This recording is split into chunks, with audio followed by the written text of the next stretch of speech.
Sebelum menonton, jangan lupa like, subscribe, dan tekan tombol lonceng. Selamat menyaksikan. Halo sahabat Eljon, kembali lagi di Eljon Medical Forum, masih bersama saya Siti Karani, dan kita akan membahas kali ini temanya adalah self-harm yang berkaitan dengan gangguan mental. Nah, tadi kita sudah bahas sebetulnya apa itu gejalanya, penyebabnya juga apa. Kali ini kita akan masih membahas bersama dengan Dr. Andi Astriani Arif, spesialis kedokteran jiwa atau psikiater. Dr. Andi, halo dokter. Halo. Dokter, kita lanjut ya dok, bahas soal self-harm. Nah, pertanyaan selanjutnya dokter, kapan harus pergi ke dokter ini dok? Apakah yang tadi kita katakan cuma sesekali aja itu harus juga ke dokter gitu? Kapan dokter kondisinya harus pergi ke psikiater? Baik, Mbak Cynthia. Sebelum ke dokter, saya pikir orang penderita para pelaku yang self-harm ya, yang melakukan siapapun yang melakukan self-harm itu perlu mengenali dirinya, menurut saya Mbak Cynthia. Bagaimana dia bisa mengontrol perilaku self-harmnya. Gitu. Jadi selain mencari bantuan ke dokter, dia juga perlu mengontrol dirinya. Jadi para penyintas yang gangguan psikiatri yang melakukan self-harm perlu tahu nih, kapan sih dorongan untuk melakukan self-harm yang muncul? Apa sensasinya yang dia rasakan sebelum dorongan itu muncul? Dan kemudian bagaimana caranya bisa mengalihkan perhatiannya, bisa mengalihkannya dari dorongan untuk melakukan self-harm. Kemudian kapan? Lebih cepat lebih baik menurut saya, Mbak Cynthia, karena gangguan psikiatri itu semakin lama dibiarkan berlarut-larut, bukannya lebih bagus, akan tetapi lebih buruk secara outcome-nya. Jadi kapan? Lebih cepat lebih bagus. Biar bisa diperiksa secara intensif oleh psikiater atau psikolog. Gitu. Oh ya, ini kalau misalnya cuma pasiennya kalau misalnya gangguan psikiatrinya tidak terlalu berat, mungkin kita cuma bisa diberikan psikoterapi, misalnya konseling ya, seperti itu Mbak Sinta. Tapi kalau misalnya sudah ada itu tadi, ada penyakit yang mendasarinya, maka kita perlu obati, misalnya kayak bipolar, maka obatilah bipolarnya. Kalau misalnya dia depresi, obati depresinya. Kalau misalnya karena gangguan kepribadian, ya kita obati itu. Tapi kayak ini kan ternyata dia memang orangnya, ada kan juga orang impulsif ya, maka kita obati juga supaya perilaku impulsifnya bisa berkurang, seperti itu Mbak Sinta. Jadi kapan? Lebih cepat lebih baik. Jangan dibiarkan berlarut-larut, karena itu tadi, itu akan berpengaruh kepada outcome. Kalau karena pasca traumatik juga bisa ya dok ya, akhirnya self-harm? Betul, bisa terjadi seperti itu Mbak Cynthia, yang self-harm tadi kan. Jadi pada prinsipnya untuk self-harm itu, karena self-harm itu bukan suatu diagnosis ya, seperti itu. Jadi untuk penanganannya kita tangani underlying disease-nya tadi. Apa yang mendasarinya? Kalau misalnya tadi, kalau gangguan psikiatri kita obati, kalau untuk yang lainnya kita harus atasi semuanya. Bahkan kalaupun ternyata itu adalah caranya dia untuk mengatasi permasalahan, maka kita memperbaiki, mengajak orang itu meningkatkan orang itu, cara-caranya orang itu untuk mengatasi permasalahannya, copingnya yang lebih positif, yang tidak destruktif. Oke. Kemudian dokter, mendiagnosa ini dokter ya, sebetulnya apa sih penyebabnya gitu, dari psikiater sendiri itu biasanya seperti apa dok? Kita biasanya yang pasti sih wawancara ya Mbak Cynthia ya, wawancara kita, kemudian kalau misalnya bipolar ya kita tanyalah yang hal-hal yang mengarah ke bipolar. Kalau misalnya depresi, apakah ini murni depresi ataukah dia di fase depresi pada pasien bipolar misalnya, ataukah jangan-jangan ini perilaku impulsifnya itu dari gangguan kepribadiannya. Kita biasanya lakukan wawancara. Wawancaranya tuh banyak hal Mbak Cynthia. Jadi mulai dari bagaimana dia di kecilnya seperti apa, kemudian bagaimana dia dibesarkan, kemudian kita perlu nanyakan juga riwayat bullyingnya. Karena itu tadi, bahwa ternyata self-harm itu banyak juga yang karena yang mendapatkan perilaku abusif, pernah dibullying, pernah mengalami perundungan seperti itu. Jadi kita perlu tanya seperti itu. Masalah orientasi seksualnya tadi, karena ternyata banyak juga yang LGBT yang melakukan self-harm. ya, karena diskriminasi atau karena adanya stigma dari masyarakat yang belum terbuka tentang LGBT tadi. Jadi kita harus lakukan wawancara mendalam, Mbak Cynthia. Ada juga sih alat apa namanya ininya ya, kayak kuesioner gitu, Mbak Cynthia, yang biasanya yang diisi oleh pasien-pasien atau orang-orang yang melakukan self harm tadi. Ada kuesioner, cuma saya lupa apa ya nama kuesionernya, tapi ada biasanya kuesioner yang diisi oleh untuk melihat seberapa besar perilaku self harmnya tadi. Ada. Apakah juga butuh informasi dari keluarga gitu dokter biasanya, Dok? Ya, keluarga penting banget kita libatkan di sini. Kan kalau di psikiatri itu wawancaranya bukan cuma sama pasiennya saja ya Mbak Cynthia, tetapi melibatkan keluarganya juga. Karena kita perlu tahu juga dari perspektif keluarganya. Kita perlu tahu gambaran pasien ini, orang ini dari keluarganya. Bagaimana sih dia kesehariannya, apakah dia memang tertutup, tidak mau membicarakan permasalahannya, apakah dia memang cenderung impulsif, misalnya suka marah-marah, atau kalau terjadi sesuatu dia tidak pikir panjang, impulsif. Kita perlu tahu semua itu, dan itu biasanya kita dapatkan informasi dari keluarganya juga, Mbak Cynthia, bukan cuma dari pasiennya. Penting banget info-info dari keluarga untuk melengkapi info dari pasien tadi. Ataukah kita kayak cross check itu, pasiennya gini ngomong gini, keluarga oh ya, di situ kita bisa lihat kesesuaiannya, atau mungkin ada hal-hal yang Oke. Nah, tapi kan dokter, stigma masyarakat itu kebanyakan kerasa tidak mau gitu ya dokter ya pergi ke psikiater, karena ada beberapa stereotip yang mengatakan bahwa psikiater itu kaitannya dengan gangguan jiwa gitu ya dokter ya, padahal tidak hanya itu gitu ya dokter. Nah, gimana dokter tanggapan dokter mengenai hal tersebut, merasa tidak percaya diri kalau sampai harus ke psikiater gitu dokter? Baik, nah itu benar Mbak Cynthia. Stigma merupakan masalah terbesar di dunia kesehatan jiwa, karena tidak sedikit orang yang berpikir bahwa kalau ke psikiater itu tanda kutip ya, orang yang sudah kehilangan akal sehatnya, seperti orang gila. Meskipun sekarang tidak boleh lagi kita gunakan istilah orang gila, itu terlalu diskriminatif, tidak manusiawi. Jadi sekarang kan kita pakai ODGJ ya, tinggal ODGJ berat atau kayak gitu. Jadi benar Mbak Cynthia. Nah, gimana nih? Kalau menurut saya orang itu kita perlu memberikan informasi yang seluas-luasnya terhadap masyarakat, bahwa gangguan psikiatri itu, gangguan jiwa itu bisa kok diobatin. Yeah. Bisa diobatin.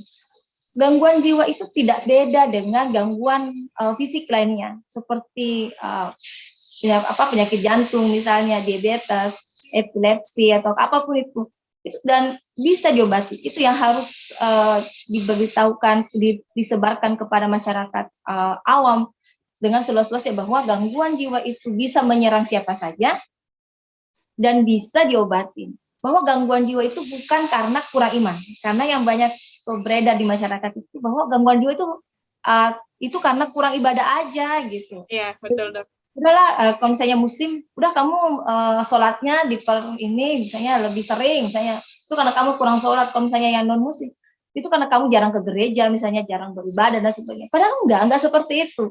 Nah, itu yang perlu kita sampaikan ke masyarakat.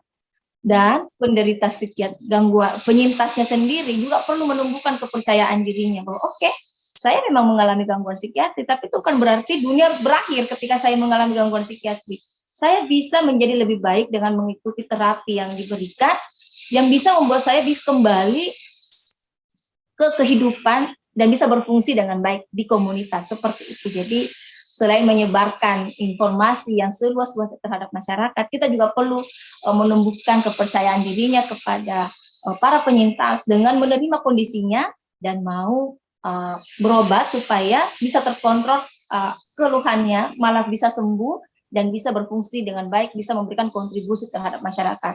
Kalau ini sudah terjadi, kalau masyarakat para penyintas gangguan psikiatri bisa memberikan kontribusi terhadap masyarakat, saya yakin lambat laun stigma masyarakat akan terkikis. Kenapa? Karena dia itu dulunya gangguan psikiatri misalnya, dia bisa bagus, dia bisa berfungsi, dia bisa mengalahkan orang yang tanpa gangguan psikiatri, seperti itu Mbak Cynthia.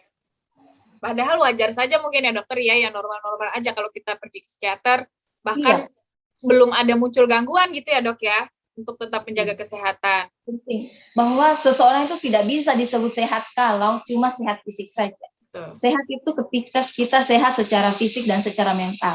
Itu yang mungkin belum terlalu banyak diketahui sama orang lain, sama masyarakat luas, bahwa sehat itu ya sehat fisik dan mental, bukan cuma sehat fisik saja. Bahwa sehat fisik dan sehat mental itu suatu kesatuan, tidak bisa dipecahkan menjadi dua bagian.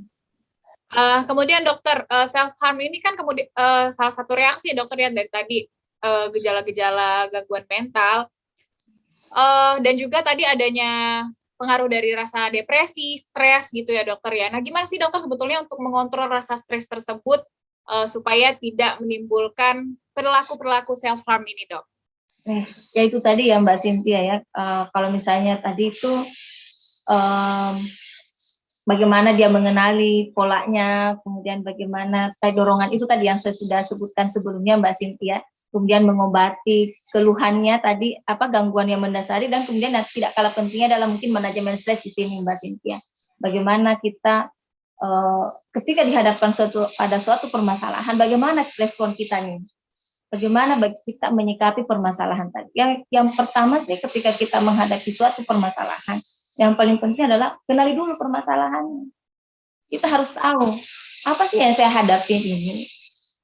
Kita harus mengenali. Kita harus, kalau perlu mungkin kita membuat catatan nih. Apa sih yang saya hadapi sekarang? Oh, ternyata yang saya hadapi sekarang adalah ini sekian. Oke, baiklah. Permasalahannya seperti ini. Apa yang bisa saya lakukan seperti ini? Apakah kita perlu mengubah situasi yang kita hadapi, ataukah kita merubah sikap kita, persepsi kita terhadap situasi yang kita hadapi? Terkadang merubah situasi itu sulit ya, karena itu hal yang tidak bisa kita kontrol. Yang paling bisa kita rubah adalah diri, persepsi kita. Maka mungkin kita perlu berdamai dengan kondisi yang kita hadapi. Mungkin misalnya kita depresi nih, apa yang membuat kita depresi? Misalnya kehilangan seseorang. Banyakannya kayak gitu ya, depresi itu entah itu kehilangan orang yang disayangi, kehilangan pekerjaan, atau apapun itu, rasa kehilangan. Nah, mungkin kita perlu berdamai dengan seperti itu. Oke lah, kalau mungkin sekarang Tuhan lagi menguji saya gitu, tapi ini bukan akhir dari semuanya, bukan akhir dari hidup saya. Saya bisa nanti perlahan-lahan mulai bangkit, memberikan asupan positif ke diri, bahwa ini hal bisa diobati kok, ini hal bisa saya atasi kok. Mungkin saya tidak bisa mengatasinya sendiri, saya perlu mencari bantuan orang lain. Tapi ini hal bisa diselesaikan, pasti ada jalan keluarnya. Seperti itu, Mbak Cynthia. Jangan lupa self care, itu yang kadang terlupakan oleh orang lain. Terlalu kejam terhadap dirinya, lupa untuk mencintai dirinya. Jadi bagaimana caranya self care itu? Ayolah, kita kemudian mulai mencintai diri kita dengan menerima diri kita apa adanya. Kita perlu mengetahui buruknya, baiknya kita, positifnya kita, dan apa sih jeleknya kita, negatifnya kita apa gitu. Karena ya manusia tidak pernah ada yang sempurna, tidak ada cacat, ya enggak lah. Manusia itu paket komplit positif dan negatifnya. Kita perlu berdamai dengan negatifnya kita, kekurangan kita, dan kemudian mengeksplor apa sih yang positif dari kita. Ayo terima semua itu, menerima kekurangannya, berdamai dengan kekurangannya, sambil terus mengeksplor dirinya untuk menjadi lebih positif lagi, menjadi lebih baik lagi. Pola hidup sehat itu tidak kalah pentingnya Mbak Cynthia. Yang mana saja. Ayolah, makan yang sehat, seperti itu, sarapan, jangan pernah terlupakan, misalnya kemudian makanan yang sehat. Jadi mungkin sebisa mungkin kita mengurangi makanan-makanan yang punya potensi buruk ke kesehatan. Istirahat yang cukup, kemudian tidur yang cukup, seperti itu. Kadang kita juga perlu olahraga, harus olahraga. Kenapa? Karena olahraga itu bisa menghasilkan endorfin yang bisa membuat kita merasa semangat. Makanya kita jarang sekali lihat orang olahraga itu mereka tidak semangat. Kenapa? Karena ketika berolahraga kita endorfin kita juga keluar. Jadi olahraga yang rutin. Kemudian me time. Ayo me time. Tidak perlu, me time tidak harus selalu ke mall misalnya, tidak harus selalu ke spa, seperti itu tidak. Me time boleh dengan nonton yang disuka, melakukan hobinya, membaca buku, nonton, silahkan seperti itu. Kemudian ketika journaling, silahkan ketika ada hal-hal yang tidak mengenakan, hal-hal yang mengganggu, boleh kita menuliskan apa yang kita rasakan dalam bentuk journaling. Melakukan relaksasi, yoga, itu juga meditasi, silahkan dilakukan itu. Apalagi ketika kita merasa tidak nyaman. Seperti itu Mbak Cynthia. Kemudian meningkatkan problem solving skill-nya tadi. Bahwa hidup kita itu tidak pernah lepas dari permasalahan. Sehingga bagaimana kita menyikapi permasalahan itu dan kemudian mencari jalan keluar dari setiap permasalahan yang kita alami, yang kita hadapin.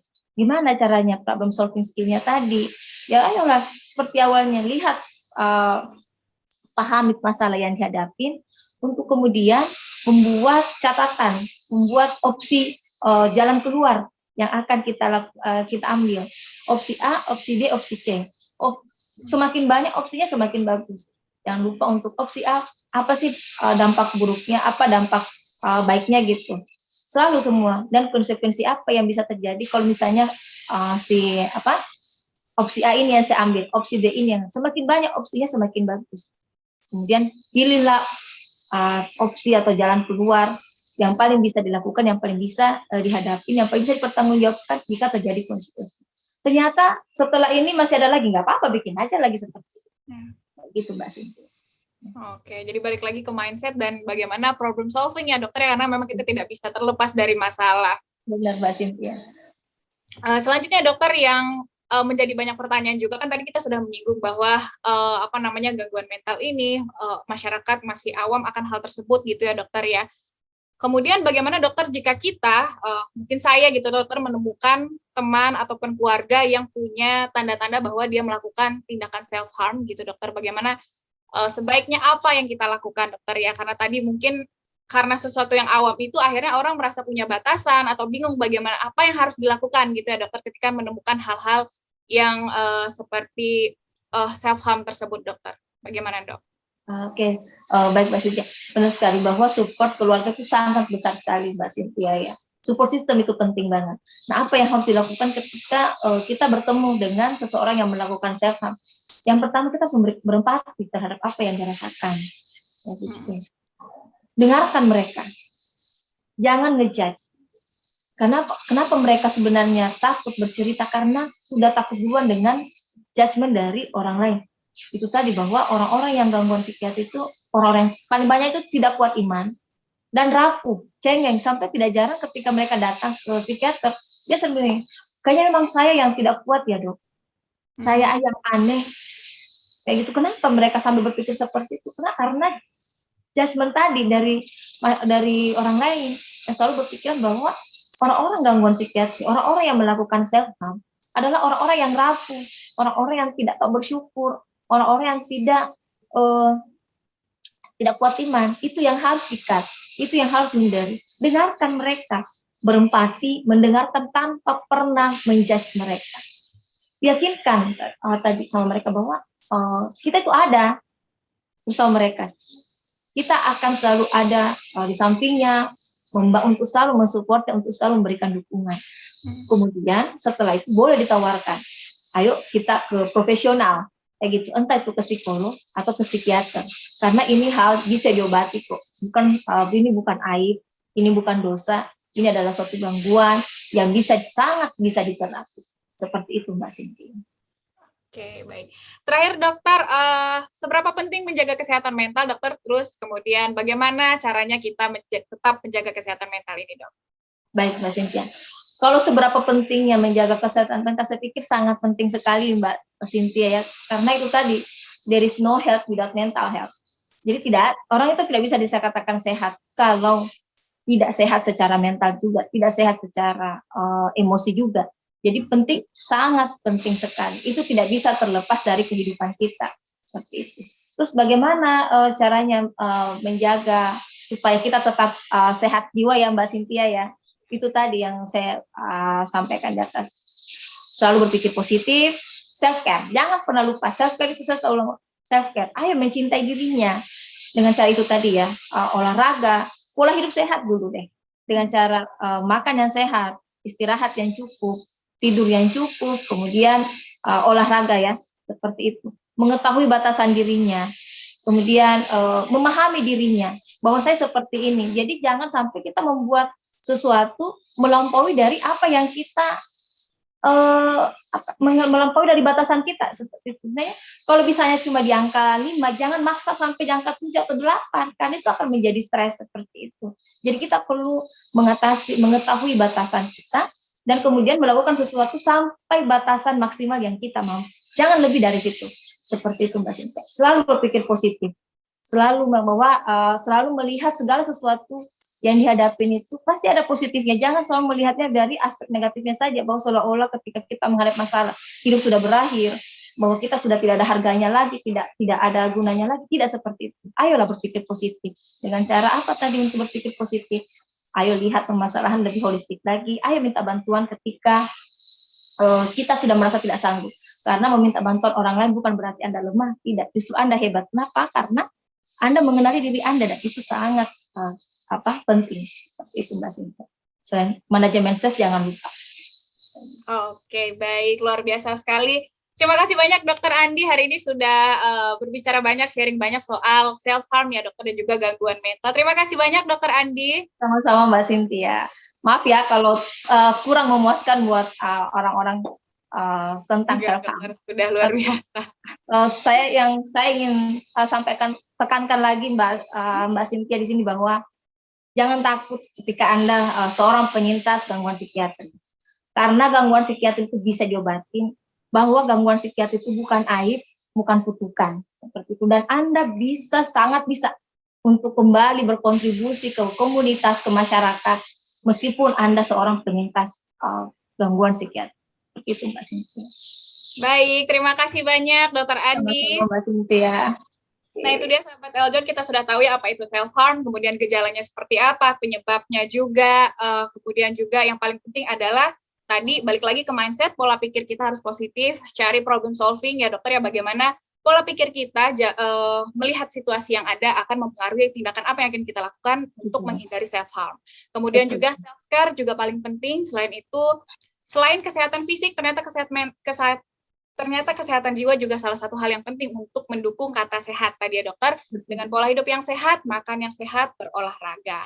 Kemudian yang terakhir yang paling penting bahwa gangguan jiwa, gangguan mental itu bukan sesuatu yang buruk, aib, atau bahkan kutukan ya dokter ya, bisa diobati dan itu adalah hal yang normal. Jadi langsung saja boleh ke psikiater dan juga boleh ke Dokter Andi Asriani Arif untuk mengkonsultasikan gangguan mental yang dirasakan gitu ya dokter ya, karena tadi kita juga sebagai orang yang mungkin merasa tidak mengidap penyakit tersebut, mendukung, berempati, mensupport, jangan sampai membuli atau merundung tadi ya dokter ya orang yang mengalami beberapa gangguan sampai akhirnya melakukan self harm.